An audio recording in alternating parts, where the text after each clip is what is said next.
He said that success was the progressive realization of a worthy ideal. Anyone that has a goal and they're moving towards it, they're successful. Most people think that you're successful if you have a lot of money. Quite often you have a lot of money if you're successful, but it isn't. I wouldn't say Mother Teresa has a lot of money. Okay. You know, but she's a pretty successful lady. So it's... okay, so that barrier to success... Well, there's a couple of them. Okay. I think there's two barriers. One is our conditioning.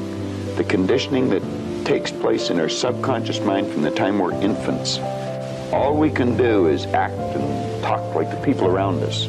That's why we learn the language we learned. If there was 10 languages spoken in our home, we'd learn 10 languages without any trouble. There's usually one, and that's the only one we ever learn. And we grow older and we think, oh, I couldn't learn another language. We could learn 100 if we wanted to. You can do anything.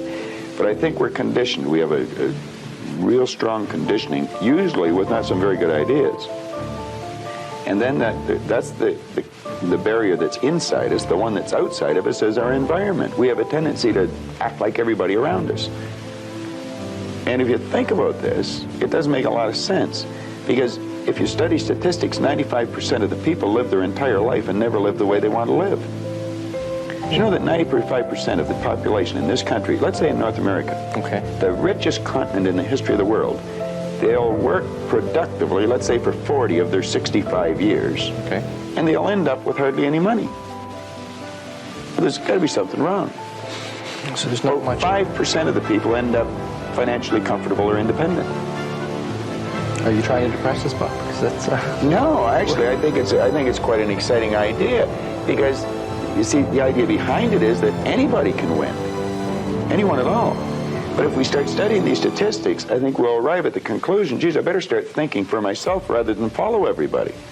Most people, they get a job, they look around, they see how everybody else is doing their work, and they start doing it the same way. Mm-hmm. They should stop and think, I wonder if any of these people know what they're doing. You know, is there a better way to do it? But don't we have a need to fit in? I mean, we don't want to stand out, we don't want to get fired, we don't want to make waves. Exactly. Exactly. Just fall into line, you know, take a number, be like everybody around. You know, that'd be great in the animal kingdom, but human beings aren't supposed to live that way. I think we should make a few waves. We should maybe stand out, be different, not for the sake of being different, okay, but because we are different. We all think different thoughts. And I believe we should start to think and build images in our mind of what we'd like to do and then set out and do it. Okay, Emerson did that, Edison did that, Marconi did that, Samuel Morse did that, Buckminster Fuller did that. We could go on and on and on. Okay. They were different, they stood out, they made a few waves.